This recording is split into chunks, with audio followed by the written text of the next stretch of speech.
Hello, Ben here from Supercoach Insider, bringing you my team into round three. So I want to give you a little bit of an update and some background as far as how I actually created my side, where I got to, and then unpack my thoughts and feelings as far as how I'm going to track forward. So before I move on, SC Insider 100, please do like us, follow us, subscribe. I'm doing this live tonight because Swizz can't do his live. So I thought what better thing to do than to get on, have some chats, have some interaction, and talk to some people out there that may have some questions. So a little bit different for what I'm doing, but let's have some fun with it. Now, last week I scored 2013, so I had a fairly good week in the best 18 rounds. My first round wasn't as great, and I'll explain a couple of reasons why, but I'm ranked 3,500th at the moment, and my team is looking pretty good. Hey, Tommy, my team's looking okay at the moment.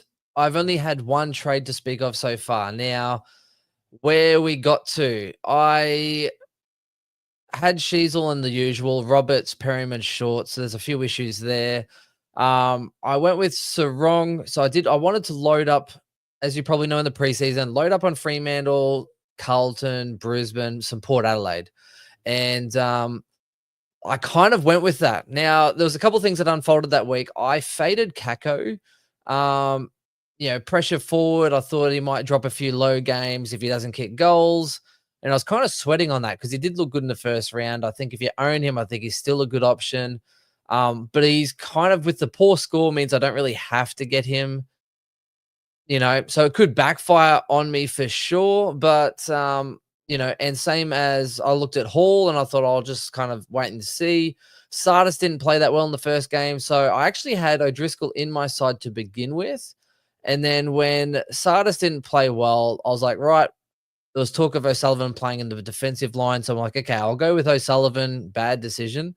I did have O'Driscoll instead of him. So, it did backfire a little bit, but Sardis was bad. I was like, right, well, I'll just go Sullivan because he's heavily owned. O'Driscoll can come in for Sardis, and that was kind of going to be my thinking. Now, I did start Chera. I did start Oliver.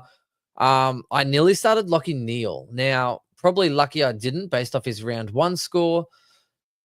And I had this weird feeling like Ashcroft was going to do better than Lockie Neal, which he did, but he still sucked. So I'm not happy with Ashcroft, Will Ashcroft, that is.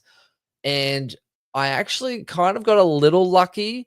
I did have Flynn in my flex position. I dropped him last week for O'Driscoll. He's the only trade I made. I made one that was probably a little bit more proactive and trying to get rid of him early, just because I wasn't sure. I thought if I need Kako, if I need Lindsay, if I need Hall, there was a lot of players that did fairly well in week one that I was like, okay, I may need these people if they fire. So I made the trade early, expecting I was going to have to probably do 3 rookie downgrades this week. Now, as we know, football's a funny thing. That didn't really happen on the weekend just gone. Hall came out with a stinker. Some of the Saints rookies as well got dropped. So I kind of got lucky because I think I was going with is it Haiti from Saints, just off the top of my head. And when Ashcroft got named, it did make me change things up a little bit. So Levi got named. I think at that point I did have maybe Lockie Neal and Ashcroft. And then I'm like, okay, I need money. So I went Hattie up to Levi. I put Levi on the field. And then that meant I couldn't go Neal. So I was tossing up between Rankin and Rosie. Probably either would have been good. So I can't be upset at the moment. I nearly went Rankin because I felt like he was a keeper, but I really wanted Hewitt and Davidson on field. And I don't know why. I just felt like with the rookies, I thought those two had a good enough scoring scope. Davidson in the preseason, yes. Hewitt, I thought was going to get a fairly good role, and I thought they'd do well enough on field. So I kind of structured it mostly that way. And then that meant I went Rosie because I wasn't sure about the midfield rookies. And in the end, I made the wrong call. So I ended up having 5 deep in the midfield. It probably 4 would have been good with the rookies out of there, although it's kind of plateaued out a little bit. And that meant I did have a couple of stinkers in round one. I think it was Reed on field, Patton on field round one, wasn't as great. And then I had I think it was Davidson on field. I think I had Hewitt on the bench who did better and like fairly better compared to or decent in round one. And I had Sandpal Pepper stink it up in round one with like an 18. So it was horrible. And he was on field. So it was bad. The only good thing I kind of backed myself in as well, there was a lot of content creators. A lot of content creators that were going with Gorn, and I kind of held steady on that fact. Everyone's like, Gorn's going to the moon. And I was like, yeah, but what if he doesn't? You know, he's been a premium since 2016. It's getting to a point where I'm like, there's going to be a fall off eventually. And I was like, right, I'm going to back in the younger ruck. Cherry had such a good back end of the season. And I went with De Koning, and both of those have been pretty good so far. So I am pretty happy with that. But yeah, this is my side. So I did go Jordan Clark, can't be too upset, averaging 114, but I did nearly go Zorko instead of him, which I knew Zorko would go well. So I guess we'll see, on what's happening there. Upset. So here's the people that I want out on my side. Short, Perryman, Will Ashcroft, Sardis, O'Sullivan, probably at some point. Sandpal Pepper, I was going to boot. Now, I nearly traded Sandpal Pepper to Hall this round, but I'm like, oh, they're playing Richmond. Now he scores an 83, played pretty well. I now need to kind of see him through for a little bit, probably until like DPP hits. When I could bring Levi Ashcroft into the forward line, everything gets much better.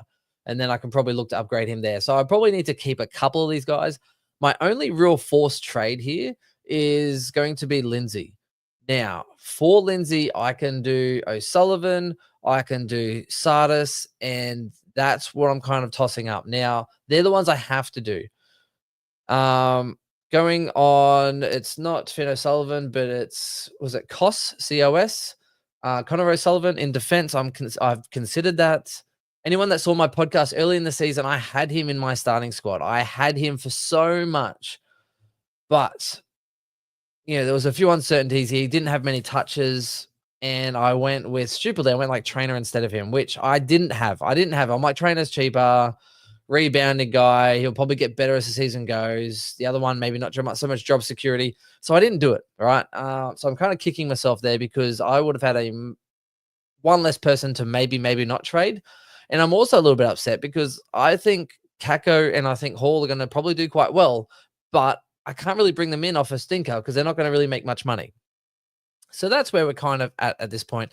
And the good thing about chatting to you guys is I get to have a chat with you as well. The drop of choice tonight. Now, I'm trying not to open much new. It's the same one I had last night. It is a Dunville's. It's a single malt Irish whiskey from Belfast. It's from the Whiskey Club. Funny story. And I say funny. They had a promotional Christmas one. So anyone knows me, I like a bargain, right? A promotional one where, hey, if you invite a new member, you got a free 500ml Japanese whiskey, a Nickel bottle, 500ml. And then if you referred someone, they would also get a free 500ml. So I was like, cool. So I signed my wife up to the Whiskey Club, but I had it to her maiden name to her parents' address.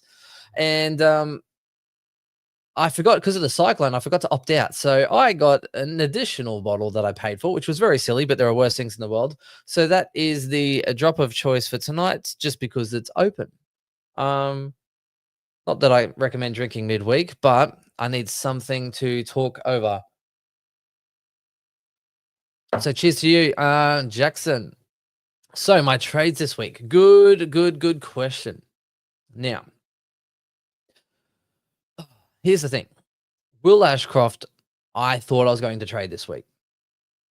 Will Ashcroft to Callahan, I probably would be okay with that, just based on Callahan looks like he's second in the engine room. Will Ashcroft looks like he's more like fourth peg. So Will Ashcroft also playing a little bit forward. Now, the news coming out this week as well that Will Ashcroft is now 33% forward. He needs to get to 35 in order to get that DPP. So that means he needs to play 37% across the next 3 games to get DPP, which is possible. Like, he's not far off it. And if he became a forward, I think he would definitely become a keeper. Now, there's only a few rounds left, so I'm sure in a couple of weeks I could probably get a little bit of an insight. Ashcroft as well, if I get rid of him now, and he's not doing great, okay, but he's also doing better than Short. He's doing better than Perryman. And for that price, I'm like, I think I'd rather just have a Will Ashcroft play than have a shorter opponent in my side. And at least for the next couple of weeks, while it's still best 18, I think it could still add a lot of value to that because it's only the top scorers going through. Um, and they play Richmond next week at the MCG. So he is someone that can just bang out a 140. And if he does do that, he'll spike a score. He can then get up to like 500, 525K or something, make me 80K as a bit of a stepping stone. And then I can try and get into a day cost after he's tagged and after he drops price. Now, unlike Chris, if you've seen Chris's talking, he's talking, he's getting out Sheasel, he's getting out Horn Francis, he's got a lot of the rookies, so he's trying to make some plays, and that's fair enough, and that's good on him. I nearly got rid of Sarong last week. I was scared. Neil got tagged into the oblivion, and I saw Sarong. I looked at my team, and I thought, right, 4 mids is probably the way to go. Because at that point, Sullivan kind of looked half decent. Sardis, he played pretty well in that first game anyway. Um, and Nevitt, Ashcroft, there was quite a lot going on, right? So Reed, and I thought I will get rid of a midfielder and I will go Sarong. And I was like, maybe I'll go Sarong into a Zorko, something like that, into my defensive line. Defenders sucked, rookies sucked in defense. I was going to shore up my defense, have 4 mids in the midfield with rookies, and everything would have been great. And I kind of hesitated on that. I thought, no, I'm just going to sit for a little bit and wait for it to stew. Now, what happened is that Bailey Smith was laid out, and I'm like, oh my gosh, like, do I trade out Bailey Smith? I kind of wanted to, go Sam de Koning, and I nearly went to Sam de Koning. And then I thought, no, look, we got some messages saying, Bailey Smith, I think, replied to someone on Instagram or something, like, oh, it's only a week. Okay, so I'm pretty comfortable he'll probably be back this week. It's best 18. I'm not going to miss out too much. So I decided to hold that. Now, I was worried about Sarong because Neil got tagged so bad. Sarong didn't have a great first game. I'm like, man, if he pumps out like a 50, 60, 70, 80, he's going to drop mass cash. But more importantly, I was already kind of mid-heavy in my structure anyway. So, but by the time Bailey Smith was out, I was like, okay, well, I can keep Smith. Maybe I'll get rid of Sarong. But I'd already locked in all my rookies on field in defense. So if I brought in a defender, they were going to go on the bench and not score. And I was like, how did I do this to myself? Like stupid, like absolute stupid. And the only person I could have brought in had a defender mid status. And I was like, well, that could also work. Put him in my midfield for this week, push him into defense, allows me to put Patton forward. And I nearly did it. And the only real viable option was Sinclair, which would have banged out an absolute 140. I would have looked like an absolute genius. But I erred on the side of caution, got lucky because I was cursing Sarong for 3 quarters. But now the patience on that, Sarong, they play West Coast, they play Richmond in a couple of weeks' time, an undermanned Bulldog. So I think there is a lot of fruit to be had. And I am glad that I do have now a captain option for this week. But that's how I kind of got to where I was and where I am at now. The only trade I made was Flynn to O'Driscoll last week, again, which was a great decision. Midfield role until Young comes back in about another week. So I'm happy with that. And I had a good score, just over 2,000. I think 2013 last week, ranked 3,500. So I'm going to be a little bit more conservative than Chris. Chris is going crazy. And I get it. I mean, Horn Francis's break even's like 158, right? But more importantly, he's got a 60 now in his cycle. So it's not the first game, right? This will now sit in his price drop cycle for the 3 rounds from now, and he didn't exactly do great the first round as well. So you're looking at least a decent amount of price drop because of his 60. I don't know if he's going to go 60 again for the rest of the year. That is something to consider, all right? Because he's projected to drop, even if he scores 100, 26,000, he could get down to 450. And I know it's not, you're not trying to catch up and points chase somewhere else. It's more about, okay, is someone going up? Like Rankin, for instance. Rankin's going up in price. Rankin is going to get to about 550, 560, 570K based on the way that he's playing. Now, in 4 or 5 weeks' time, when I'm looking to make an upgrade and improve my side, do I want to pay 550K then for a Rankin, or do I want to pay a 450K for a Horn Francis? And if it's the latter, if I'd rather try and find 450K to upgrade to someone of the same caliber, then is it worth maybe using one trade now, if your team looks pretty good already, to essentially divert to someone else you're kind of not really saving 100K, but your team worth would probably be better off by 100,000 slightly later on. But it actually allows you to afford that person in a few weeks' time because it might cost you one trade now, but then trying to find $100,000 more later for a ranking could cost you another downgrade. So that could also cost you a trade then, which means it's not actually as bad as it sounds because use a trade now to possibly save yourself a trade later to find an extra 100,000. So sometimes there is a little bit of common ground. It's not all crazy. I know Chris speaks with a lot of convincing terminology on how it's great, but there are some considerations and it's not as bad as it seems. So if some of you are doing that now, I have seen a couple of you here. So would you train Horn Francis to Baz if you had to? Now, if Baz plays this week, you can make money and you could again look to bring in Horn Francis in a month's time, right? He'll probably drop out a little bit. If he has another poor game, he's dropping so hard. It's crazy. He's named to the midfield, which is good. I don't think it'll be as bad as this one was because he got put there because there was an injury mid-game, which meant they had to push someone forward. I just didn't like how he kind of battled through that, especially when, Sam Pepper kicks 3 goals and then Horn Francis is there with his arms out, giving away frees and just cracking it. So not too much, but yeah, if you already have Rankin, I think that there is definitely a great option. A shout out to you as well, Logan, and to Houdini. Thanks for showing up and disappearing, Houdini. Props to you. So, yeah, Sarong. Thanks, Brian. Yeah, keeping Sarong is pretty much. I'm happy now, but look, I could have been happy with Sinclair because I'm stuck in this position now where, right, Perryman needs to get out of my side. Now, Chris is more optimistic on, he's a big body mid against Cripps. I'm like, cool. He didn't score tagging, so what good is he going to do in a midfield against a better opponent? He just needs to go. Short, disappointing. I didn't want to go there, and I was tossing up. I don't know if you own him, you're same as me, right? You had this dilemma where is it my head or my heart speaking right now? Like, which one was it? Because I didn't want him, but then I'm like, oh my gosh, he's heavily owned. He's now got the role. Rioli's out. He's looking good. He's getting kickouts. And I'm like, is it my head or my heart that's telling me no? It's stupid. I've been let down before. And then before the first game, because they play first, I think he gets sucked in. Same as last year, because he plays first. You're like, you get in there. And then I'll figure the rest out later. And then he lets you down. And I blame Richmond for playing early because I think if he played later in the week, after my team starts to come together, I'm probably avoiding, right? So I blame the fixture more than my bad choices, but I was definitely tossing up between that. Now, the issue I have, right, is Short gone to Sinks. Yeah, I think here's the issue, right? Some people are looking at Fraser. Some people are looking at going down to like Bowie, Miller. They're trying to find these, and I spoke on the pod last night. They're trying to find these 300K guys that's going to fix their problems or go down to Sin, right?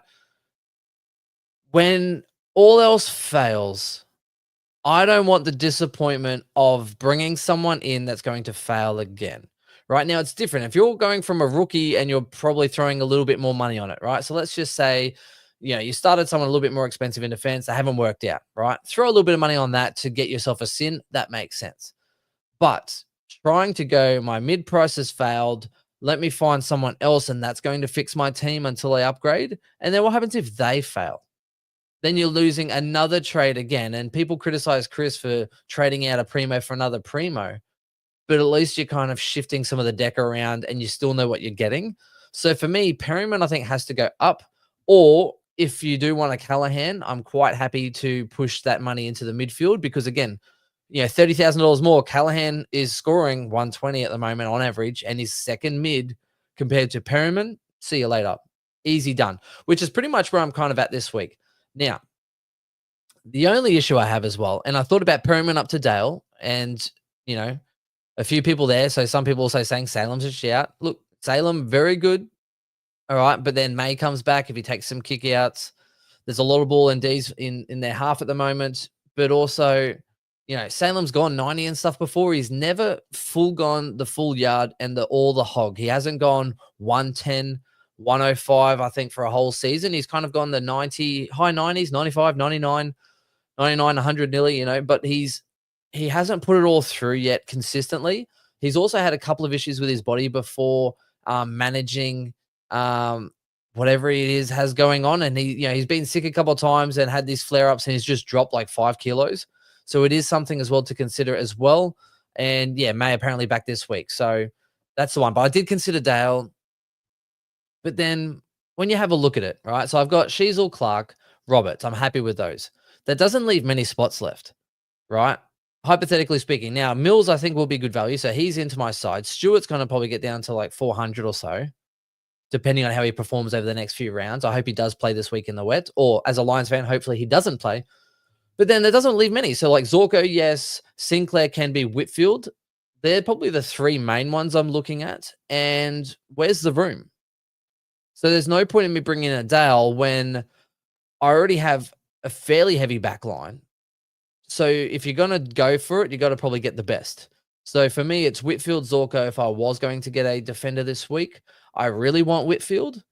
Over Zorko, I just think Zorko's the hype thing at the moment. He's not going to average you 130 for the season. He's the it person right now, and I think he's great. Got a good fixture, right?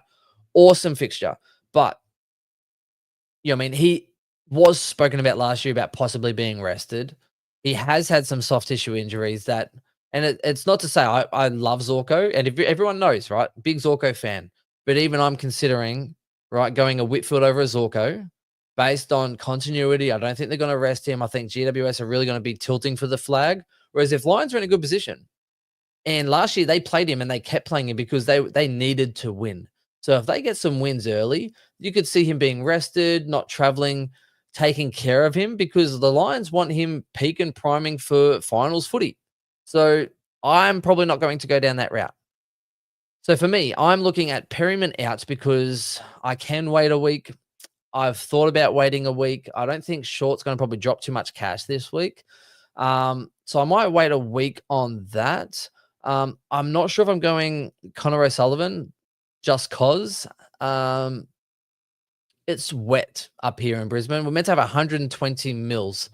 Someone said also, yeah, Coleman will not hurt him. I don't think Coleman will hurt him as much either. I think Coleman, when you have a good thing and you have a good distributor like Zorko is, he's the attacking person. And you've seen teams with a couple of rebounding backs and the rest of it. It's his. And I think Coleman will probably come back in and do the team thing. Also, off an ACL, might be a bit slow starting. We still have no ETA when he's coming in. And I think Wilmot's doing a really good job kind of pushing up and down the flank and into the defense as well. So I don't think they really need him as much. So yeah, for me, if you don't have Levi Ashcroft, I think he's a definite in with a couple of injuries at the Lions. Starcevic is going to miss a couple of games, and he was always going to be just one injury away from in. So regardless, they just play him. Now, I was at the game, right?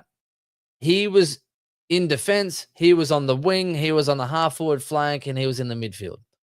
He was everywhere. So it was almost like, who's on rotation, who's on the bench. Oh, wonderful. There's a spot here. Go and play halfback flank. And he's just running around playing football. So as far as a role is concerned, he'll probably get DPP forward because he is still heavily forward. But yeah, I think, against Richmond and stuff next week, I think there's still a lot more big scores in him. And he's someone that you can have on field. O'Driscoll, if you don't have him, yes. Henderson, if you don't have him, yes. He'll also get 4 DPP. And Lindsay is a yes. They're the big 4, right? Reed, if you don't have him, I think there's a lot of scope here. No guarantees, but they are playing West Coast. They are playing Richmond in a couple of weeks as well. So I think as a forward who links up, gets scores, assist, Reed, I'm really happy I own, which I wasn't happy a week ago when he got a 50. But yeah, someone says, yeah, Fletch, awesome. And, oh yeah, Connor O'Sullivan. So let's get back in just because. Thank you, pun, Jono. Good old Jono Carroll. Bing ah. So yeah, the Lions game, 120 mils of rain predicted, which is a lot, right? After the cyclone, we've already had enough flooding. 120 mils of rain. It's going to be dump football. Lots of tackles. Nevitt, I think, will get a lot of tackles and he'll just be hugging everyone. So I think Nevitt on field is a good shout. Will Ashcroft makes me concerned for him. Zorko Will Ashcroft probably get contested ball. Zorko, he'll probably just dump kick it forward. He does well at that. I think he's pretty good in general. I'd be keen to see how the Lions actually scored. And I tried to use my app earlier. um, to find that scoring from last year because we got towed up in the wet last year from Geelong, and it's always hard to kind of figure it out. So I think it was like round 11 based off memory, if I could actually find it. If someone else sees it before me, let me know. Geelong played Brisbane round 11 or so. Here we are. Oh, the app sucks. Right. Um, anyway, so I think Zorko will go right. Now, for me, Connor O'Sullivan, just cause. There you go, Binger. Wet game, marking, intercept sort of gender. He did really well when Stewart was off. Let's say Stewart's fine, he's back. A wet game, it's not great, right? And Connor O'Sullivan killed it in the last quarter, had a lot of scaling. So for me, I'm just kind of hesitant, right? And then if Stanley comes back in, Lord forbid, then you're looking at Sam DeConing can go back in defense if they wanted to, not because it works, but because they can. And College Asney as well could go back in that defensive line, which means O'Sullivan really does need to play for his spot, but it's also relying on other people to play their role to keep his spot. So that's where I'm kind of just leaving it alone. Yeah, round 6 being out. Anyone have a look? Who scored really well in round 6 last year? Throw it in the chat. Did any like Zorko or anyone do well in the wet? Because I think Zorko smashed it in the wet last year. And that was probably around. Press said 70 mils. We just got one locally for 120 over 3 days. So maybe it's 70 on the Saturday, but we're getting 120 over 3 days. So there is a lot of rain coming. All right, so I'm going to talk through my team and then go through some of these questions for you. So for me, now I only have to really make one trade. I'm torn between Sardis and O'Sullivan as to who to get rid of, right? There's a world I get rid of both. So Zorko got 130 in the wet. Boom. So good. Okay, so there you go. Zorko's a good shout. So if you don't have Zorko, Zorko got 130 in the wet against Geelong last year, and it was bucketing down in Brisbane last year. So that's good. All right. So if you don't have Zorko and you want a defender, I think Zorko is definitely good for that. O'Sullivan and Sardis, Sardis did well, got a 78, has a better break even, broke his finger. So really he's out this week, already going to be missing next week. You can loop him next week. I don't have, I do. I've got Reed. I do have a loophole option next week for a captain. So that's pretty good. Parrish is back soon. He's playing VFL this week. Is Parrish back? Does that impact him? Does it impact other people? I don't know. And for that sake, I wouldn't mind keeping him. O'Sullivan, I think if he got a better role, will be good. He's doing the team thing. He's noble. He looks classy. He's got skills. He had 12 touches for 42, though. First one in, last one out. And they're not using him as much to extract the ball out of there. So getting the meters gained, he's just putting his body on the line. But he will get defensive status, right? So you can put him into defense. Like I'd rather have O'Sullivan probably sputting up in defense than a trainer or someone else by round 6. But I'm hoping by round 6, Mills is in and I can just have no rookies in defense, which would be great. However, there is a rookie that's announced this week as well. So Sard, I think someone mentioned him as well. So Sard, it'd be interesting to see. And it does change the Connor O'Sullivan plan. So for me, I'm looking at just going early on the Bison. Played so well, came on a sub of the first round there, played really well, did the thing, and then did really well last week. So for me, I think Bice just has to play. He's a mature body, and I think I'm going to go early on that, if anything. So that means Perryman down to Bice, right? So let's free up some cash. It's not going to matter. It's best 18 this week. So I am going to go, and let me just zoom out here and bring in the Bison. I always think of Mitch Mars when I say that, the Bice. All right, so let's get rid of Bison. Now, again, I was about $4,000 short of going from short to Dale, but it's almost a little bit of a godsend on that. Yeah, like I said, Sardis, I could kind of hold on, right? And I could see what I'm going to do here, but let's go with, so it has to be Lindsay, right? Xavier Lindsay. And that's probably the easiest too. Now, Perryman, I could wait a week, definitely. I don't have to do that trade, right? I could realistically just go Lindsay in, sit on my side, wait and see, and then use my trades more aggressively from that point forward. I don't have that many issues in my team otherwise. My big dilemma is, do I want Callahan, right? So I've got 400K in the bank if I do the double. either way, Perryman's gone next week, right? So either way, there's 400K sitting in my bank or there's 400K sitting on my bench. It's not really a big deal. However, part of me does want to get rid of Sardis and go to Callahan. And I know that messes up the structure because I was just saying 4 deep mids is probably the way to go with all the extra rookies and the rest of it. Um, and look, it could backfire. If Sardis comes back and he starts doing well, it could definitely backfire. I just don't like the way he plays, which is stupid because he had 11 clearances with a broken hand and did really well, or broken finger, right? Scored a 78. Does Parrish change that? Yes or no? Maybe it means that Parrish can feed the ball to him and he can get better clearances. I'm not sure. So part of me says I should probably keep him. I should probably just sit on my hands for a week. And if I sit on my hands for a week, that then allows me to maybe make the Horn Francis to a Rankin trade. It probably allows me to do some other things. Alternatively, if I just dump him, then I could go him out and bring in a Callahan, which gives me the extra premium scoring this week because, again, I am trying to look at points on field overall, which brings me to this point here. Now, I am concerned about my defensive rookies. Right, Bice Trainer can get out of there. Zach Reed will play this week, so I'm not happy with that. Right, which means I've still got $160,000 I can throw on short next week if he doesn't perform. Right, I've still got next week as well. That'll be Bice. I think can play on field. I've still got next week as best 18, which then gives me round 5 before DPP hits in.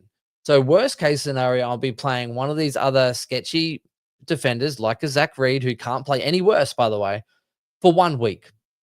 And then DPP hits at the end of round 5. Let's see what's going on. If Stone survives as a defender, I can throw back, and then everything gets much better. I can then put Levi Ashcroft forward. I can then swing some things around, and I can start to make some upgrades. So that's where I'm kind of at. I don't like how heavy this is in the mid. This would have been with Will Ashcroft out of my side, except again, if he gets DPP, he kind of becomes a keep. They play Richmond next week. So all I'm doing is pretty much shifting the cash. I'm getting rid of a couple of rookies. I'm bringing in Bice. I'm bringing in Lindsay, who I believe will be must-haves anyway. And then I'm pretty much taking Perryman and making him Callahan, which is going to give me the premium score this week. And then I get some time to assess as far as what I'm going to do. Now, I don't expect, I know some people think Rosie's a keeper, Cher is a keeper, Callahan's a keeper. I'm hoping Cher and Callahan, yes. Rosie, I will flip to another premium. He's doing his job at the moment. He's killing it. But, as soon as a Dacos is up or a Lockie Neal drops, like, I'm flipping. Do you know what I mean? Like, I'm letting him, he'll build a little bit of cash while another premium who was 650K will drop down, or like a Bontempelli getting on them early, or flipping one of these people to a Chad Warner if he gets DPP as soon as I can. And that's where I'm kind of at. So I feel like this, I'm too mid-heavy. I'm probably too reactionary. A lot of people will use their boost this week, but that doesn't mean I have to use it now, right? Otherwise, I kind of sit on my hands. I can then go Bice in next week. I can then upgrade, see how short goes, Perryman out, and I can play more conservative and see what's happening. So I haven't made up my mind yet. So Horn Francis can go out. Otherwise, let me know as well what you think in this part, and I'll just have a look through your chats here, see if anyone's agreeing on me. And I'll talk about Flynn and some others as well. Stewart's a good downgrade option as well. My what will be a target with Short from this point? Short's out, has to be. Saints this week, he might score well enough. I have thought about him up this week, but I don't really have the cash. Unless, and there is an unless, I pass on Callahan, right? And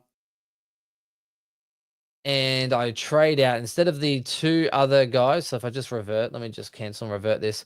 So instead of that, so I pretty much do the same kind of thing. Lindsay out. It'd help if I hit the right buttons here.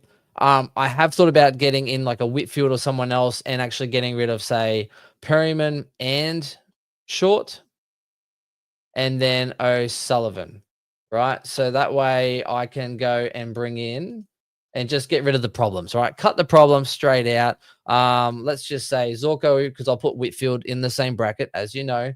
get a premium defender, shore up that line, someone that I really like, still bring in the Bice into that defensive line, and then go your Lindsay. And I'm pretty sure I've still got, yep, $250,000 up my sleeve.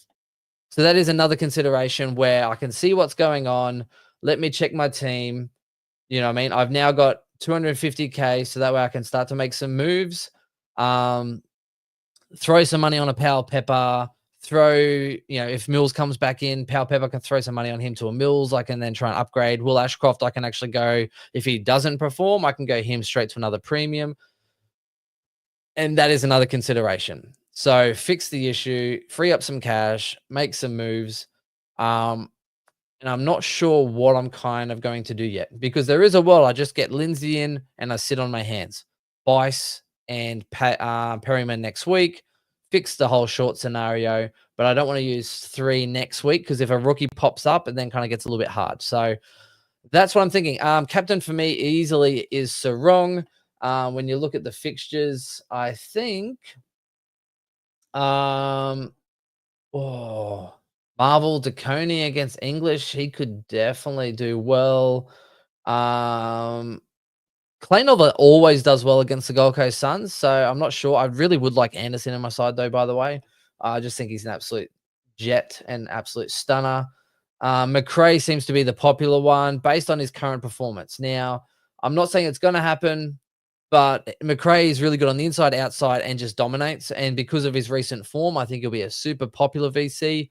Probably not best to go against it, except unless you think Sarong's going to the moon. And if Sarong's going to the moon, you might take a risky person that has a high ceiling and run with it. So there are definitely some options there. But yeah, that's my team. Let me know what you're thinking and let me know how you're actually structuring up for this week. I'm going to get through some of these questions now as well because poor Swizz had some car trouble. He loves this. I'm in a good headspace, let's put it that way, to record a little bit more. As you know, I haven't really recorded much over the last couple of weeks, and Swizz being out, I felt in a good mood to come and share and come and talk. I had fun last night. Recording and talking to everyone. So I thought I'll do the Swizz thing because Swizz has been propping us all up. So I thought when he's out, I should probably jump on and engage. So shout out to Tom. Let's go through some of these conversations now. Let me just get rid of this. I'm going to remove the stage, get me up on full screen. Here we are. So let's have a look at some of these questions. I don't know if I like myself this close. Easy Houdini. So I've seen you guys. Let me just get through. Fletch in the back line. Yes, Flynn. Here we go. Some questions. Right. So I've still got Flynn at R2, planning on holding even if he doesn't play, but the aim is for next week for an upgrade or to wait on Briggs. What's your opinion?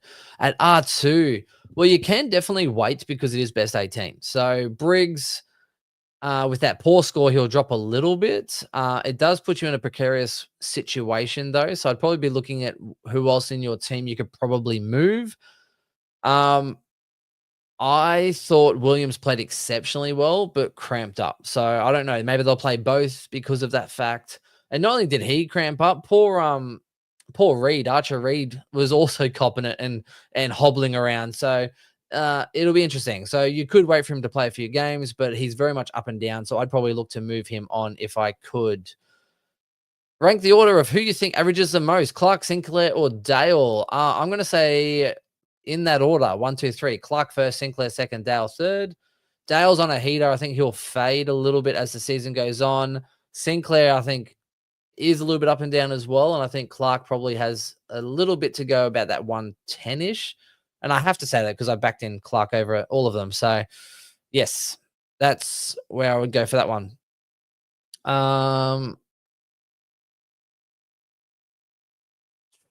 Rookie roulette. Here we go. So, would you straight field Max Hall? That's the thing. I would love Max Hall against the Tigers. Hey, but I'm also wondering whether when Richmond kicked all those points in the early part and Hall, if you're not on it, you don't get the scaling, right? And then unless you're the match winner, you're not going to really have a big influence on the game. So if you do kick goals and it's when you're already a lot ahead, you don't get advantaged as much. Um, I still think he's talented. I'm assuming he's named. I do really like him, but now it's to the point where I don't have to get him, or I'm not feeling compelled to get him. Unless, like, if a stone or someone's dropped this week, yes. Would I put him on field? I think you kind of have to. Richmond leak points, they leak scores. I put Sam Palpepper on field this week because they're against Richmond, and he repaid me with an 83. So it's best 18. If he does spud out, he just drops out of your score anyway. Where anyone that plays Richmond, West Coast, I would be putting there. And at the moment, even Essendon possibly. So depending on how they keep going in this season, sorry, Essendon fans, but anyone that plays them gets on field is it. So yeah, DPP as well. Henderson's getting DPP. I think Reed will because he is forward a lot. Lindsay, well, should be mid because he's been playing wing. Levi Ashcroft forward DPP. Stone defensive DPP. O'Driscoll's mid. Davidson forward mid. He'll pick up the mid. And yeah, that's pretty much it on that. So I'm definitely keen to see how the DPPs work out, and I think Warner is the best shout. Don't worry about Merritt. I don't think he's going to get there. Right, 31% forward over a couple of games because they had the bye. They missed one. Well, not the bye. They missed a round. So he needs 39% forward time the next 2 games, and I don't think that's happening. Whereas Chad Warner needs 29% over the next 2 games to get forward DPP, which I think is happening. So I'd be definitely keen on that as well. But yeah, and Saints have such a lot of turnover, right? So you've got Travaglia. There's also rumor for some others as well. I think there's a lot of those young guys are probably going to cycle through and recycle a few of them, give them a couple games, get them a rest, have some VFL, get some confidence, come on in, see how you go. And there's a lot of those fringe guys waiting to have a game, which isn't good for Saints. It's kind of good for rookies, but they want to keep getting games. And at the moment, they've been chopping and changing their rookies quite a lot. Maybe they're just trying to find what works. So you might be a bit of a hit and hope, and let's see how they go for that one. Should I trade Sardis to Henderson instead of Day and trade Sheasel to Dale and keep 250K in the bank? I think Day has to go. Day likely getting tagged this week, right? So they play what, GWS? Yeah. And even though it's in Tasmania, Day's getting locked down. He has shown he can be locked down. I think he's getting locked down. I would not be holding on to him at all. You've picked up a little price get. He hasn't looked as good. He'll still have big scores later in the season, but it's just so up and down. I would leave him. I'd get rid of him as quick as possible. And I'd probably still get rid of Sardis if you had to. Henderson's a must. So I think he's a must because he's 99K, but also scoring better than a lot of other rookies. So get him into your side, and I'd probably keep like Sheasel or something instead of Day and not keep the bank, but that's just me, Trav. So let me know how you go for that one. I've been watching a fair bit of Chad so far, and he's in my draft in a half forward role. It's disgusting at the moment. Doesn't lower his eyes and plays selfish. Is that Chad who? Chad. Oh, Warner? Doesn't lower his eyes. He was selfish actually, trying to kick a couple of long bomb goals, but he still scored like a 120. So he can be selfish, and as a forward though, he'll get the 80s. He'll bang out some 120s. I think he's everything you kind of want in a forward, to be honest. And if the match is on the line, he's a match winner. He's a match breaker. So there's a lot of scaling for those type of players, and I'm very much interested to go that way. Max Swans are trained to save Chad from tags. Watch him fire after the bye. Yeah. So, and especially when Goulden and stuff is back as well, I think it'll just help free everything up. Yeah. And I hope he gets DPP for my team as well. TDK into McRae for me. I like TDK, even as a VC. English has shown he could be scored against.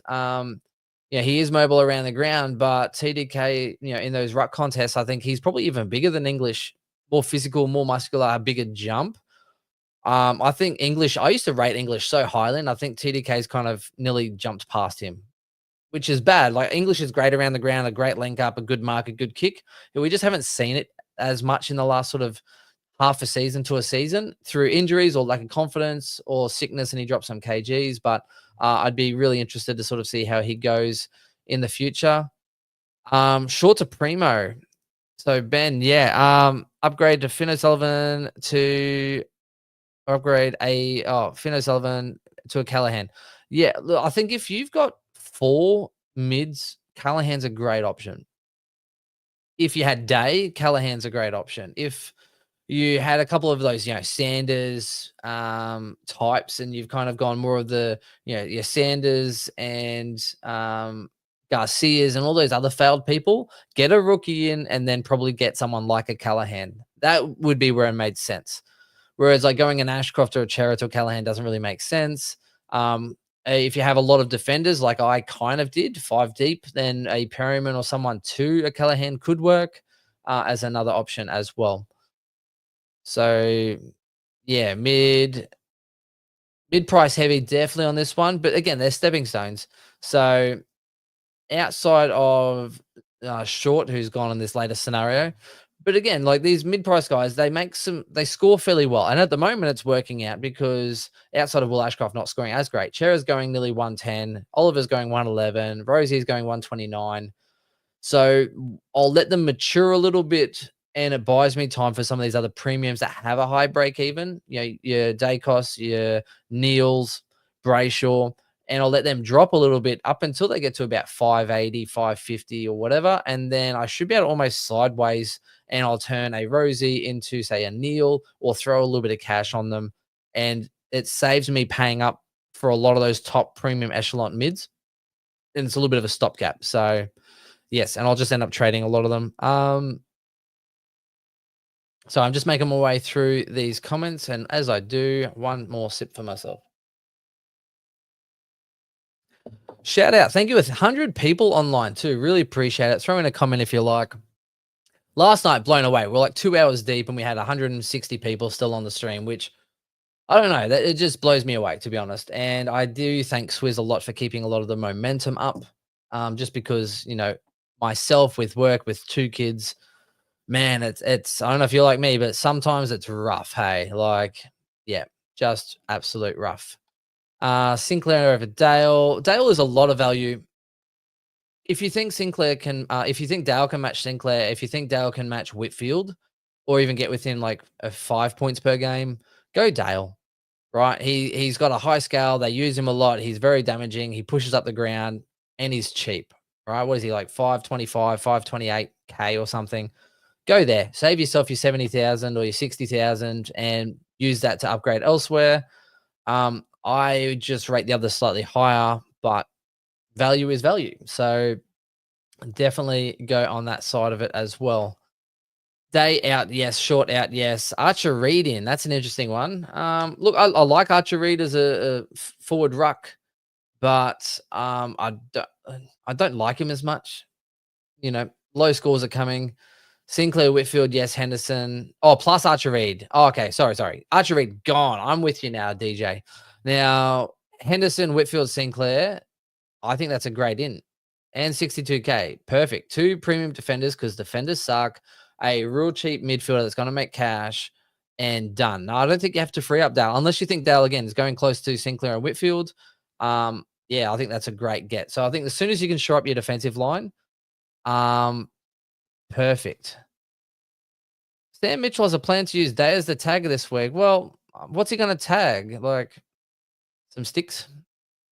Like he's not the tagger. He is the taggy. He can try and run around and hide and try and attach himself to another ship, but that ship's still going to sink him. So very talented outside player. Can win it as well. He's the flair. He's the damage.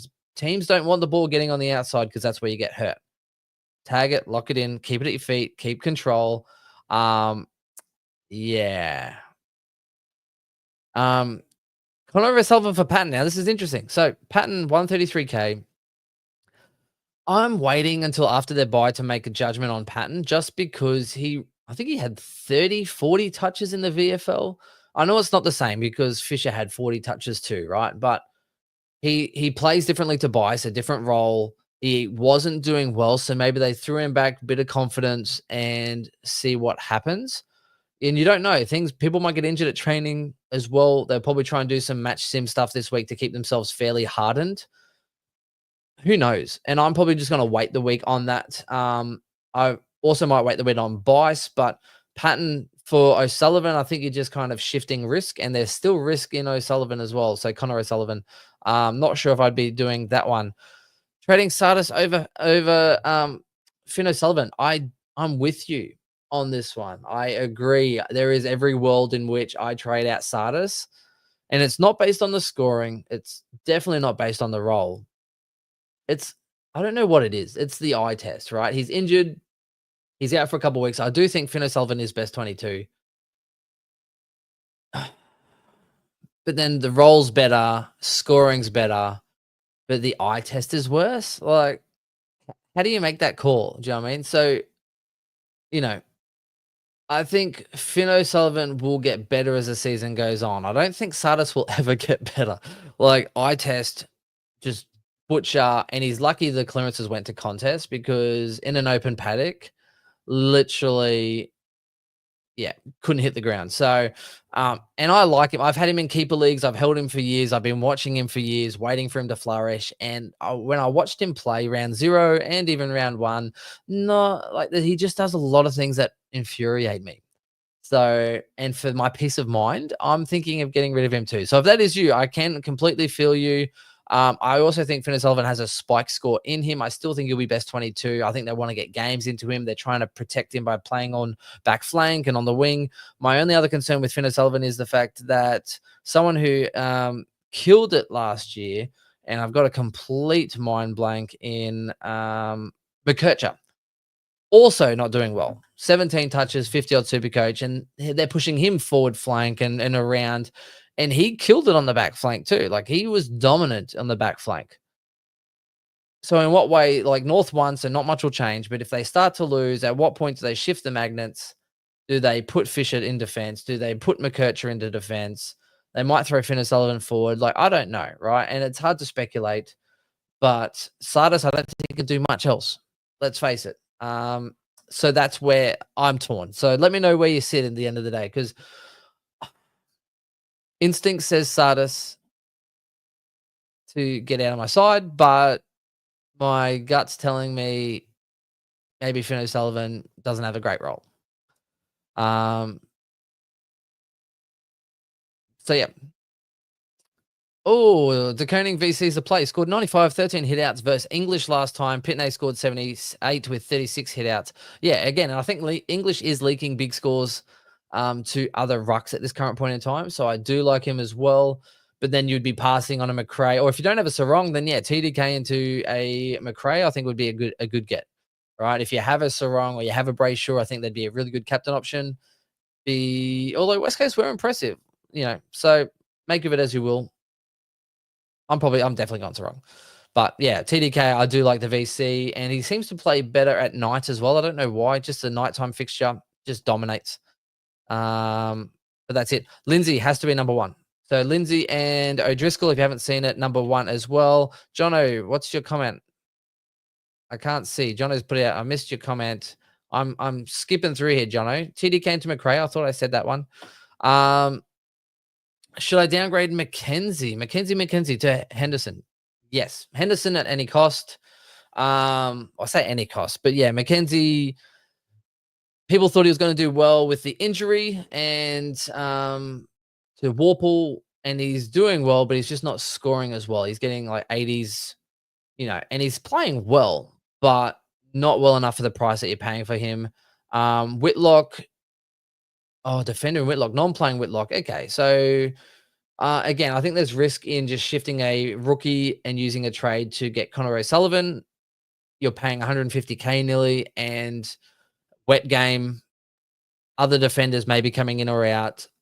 I think if you don't have him, you just kind of sit and let it be. And it may work out for those that get him, right? It may be great. We don't know. We're playing Wheel of Fortune, but I think a lot of things are stacked up against him.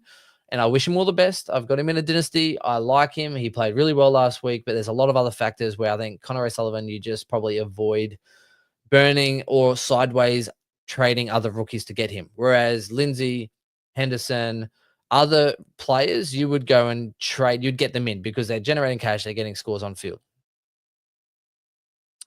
All right. So Ben, I'll keep going for another 5 minutes on these questions, and then I'll round it out at the hour. So, as you know, my team pods are normally about 30 minutes or so long. So I'll take a little bit of time here for you guys. Let me know how crazy Chris is too, by the way, for trading She's Landhorn Francis. Or are you on board? Crazy people sometimes win. So there you go. Short Perryman Garcia to Whitfield Clark, or Whitfield or Clark, Bice and Rankin. So short Perryman Garcia, yeah, that's a good deal.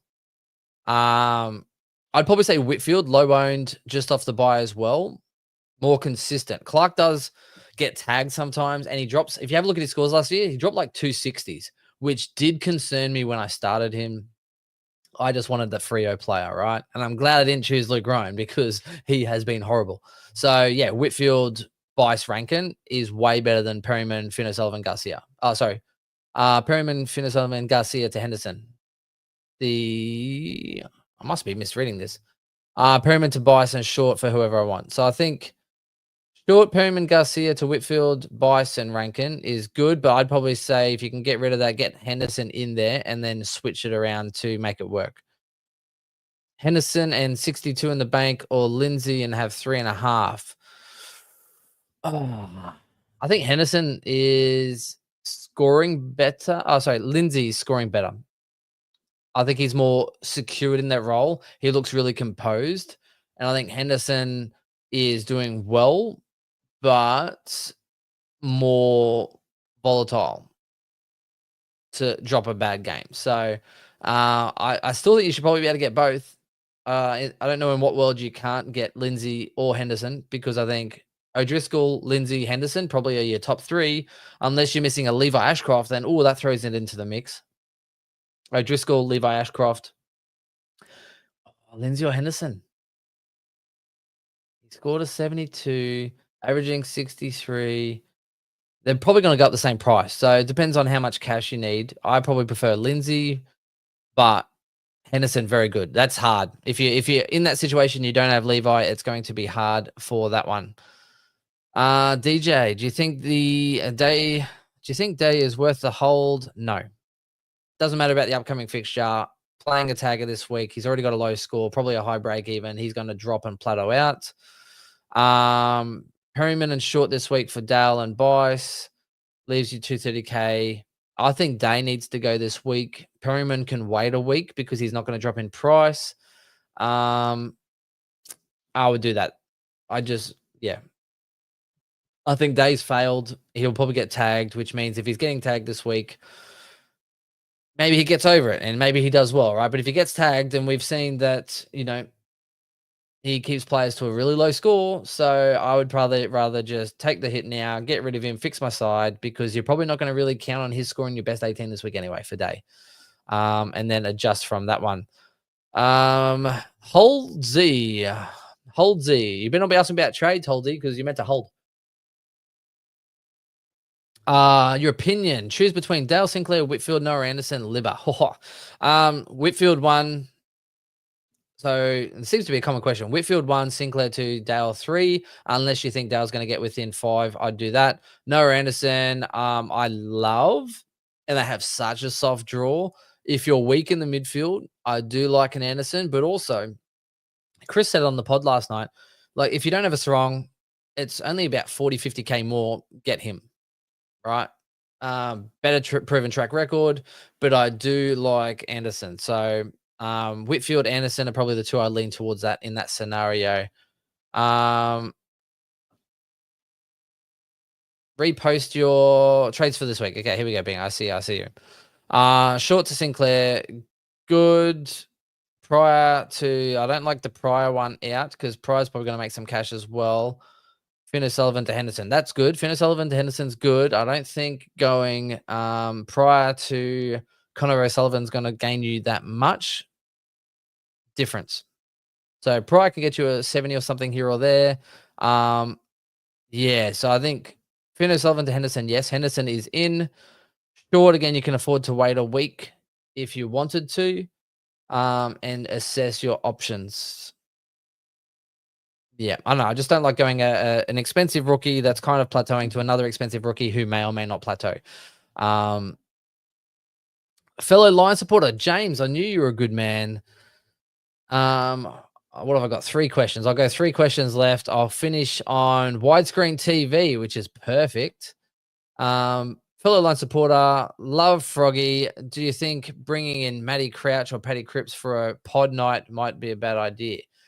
What do you think of bringing in Matty Crouch or Paddy Cripps for a pod night? I think it would be great to get a Cripps or a Matty Crouch on for a pod. I was lucky enough to interview some stuff with Simon Black, which was great. So shout out to Joe as well from Centre Bounce who hooked that up and got me into that for the pre-grand final last year. I'd love to talk to a lot of people, to be honest. So interviewed Dane Zorko as well at the Sports Awards last year. But yeah, Brian, 100% Sardis out before Finn Sullivan. We can't assume he comes straight back in. I do agree. And Parrish, Setterfield is also now just waiting in the wings. It depends though, because if Essendon keep losing, they're probably in their kind of rebuild phase where they're trying to get games into people, which means they kind of need to get games into Sardis to see what they have. Setterfield, they know what they've got. He's kind of aging. So it depends. Whereas I do think Finn Sullivan is best 22 and stays into that side and will probably get a spike score at some point, or he'll get multiple opportunities to achieve success. It's 50-50. Do you know what I mean? You can get rid of one and look at who's there, or they can just keep playing him. And if he plays mid because he can't play elsewhere, he'll probably do well. So who knows? It is interesting. I might just get rid of both of them, save the heartache, Brian. So we've done that one. Lindsay drops a bad game, which doesn't really look like he'll get dropped. Whereas if Hendo does, he could get dropped. Yep, agree, Calum. And Henderson's good, but they also have some other half-forward flanks types that can kind of play a similar role and get the job done in that. Whereas, yeah, Lindsay's he just looks composed. I don't know. Just watching him, he has time, he has space, he makes really good decisions. Really composed for a new player, should I say? Fraser. I think this is offsetting the risk to try and get someone cheaper. He has just shy of 50% CBAs, and I think there's a lot of interest because of his price, and he's had a couple of good scores. The 2 games he has had, he's been heavily influenced by scaling in the last quarter. So they've had a couple of close games, the Dogs, right? So I think he's been helped by scaling. He's had an impact or kicked a goal and turned what would have been 75s into 80s into 100. So I don't think he's going to be a 100 player. I think he's more like a 75 to an 80 player, which means you're spending that money and he'll do you by and he'll serve you well, but I don't think he's going to be getting the big scores coming up. However, Treloar being injured, if you want to take that risk, Bont's still a few weeks away. He'll still get probably some CBAs over the next few weeks. And if you want to risk it, I think yes. But I think there's a lot that says it's just another risk, right? And if you've already messed up a risk in the defense, do you want to take another risk? Because, I mean, Short could go well over the next month. Perryman could come back. Fraser's got the role at the moment and the performance right now, but it doesn't mean it's going to be his to continue. Now, Amon's interesting. How did he go last week? Did he go another ton? 106. So he's gone 2 in a row. Is that 3? Is that including round 0? Okay, 100, 122, 106. Look, I think he's good for 516K. I just think Dale's got more ceiling. Dale's got more ceiling, right? And when it doesn't matter as much, but when it's best 18, ceiling matters.